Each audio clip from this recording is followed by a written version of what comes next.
ధీరజ్, ప్రేమ వాళ్ళిద్దరూ కూడా కలిసి రూమ్‌ని అయితే క్లీన్ చేస్తూ ఉంటారు. ఇక ఆ రూమ్‌లో అన్నీ కూడా స్టోరేజ్ వస్తువులన్నీ కూడా దాచిపెట్టేస్తారు. ఇక అవన్నీ చూసి ప్రేమ అయితే అబ్బబ్బా! ఇలాంటివి కూడా దాచుకుంటారా అని చెప్పి పనికిరానివన్నింటిని కూడా బయట పడేస్తూ ఉంటారు.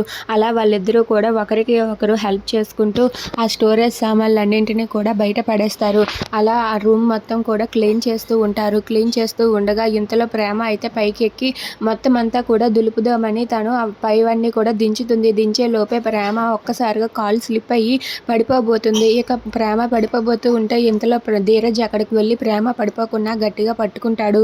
అది చూసి ప్రేమ ఒక్కసారిగా షాక్ అయిపోతుంది. అమ్మో! పడిపోదును, ఈడు గాని లేకపోతే ఇప్పుడు నా నడుము విరిగేది అని చెప్పి ప్రేమ అనుకుంటూ ఉంటుంది. ఇక ధీరజ్ అయితే ప్రేమని తన భుజంపై మోస్తూ తనైతే అలా చూస్తూ ఉండిపోతాడు. అలా ప్రేమ, ధీరజ్ వాళ్ళిద్దరూ కూడా ఒకరి కళ్ళలో కళ్ళు పెట్టి చూస్తూ ఉండిపోతారు. అలా వాళ్ళిద్దరూ అయితే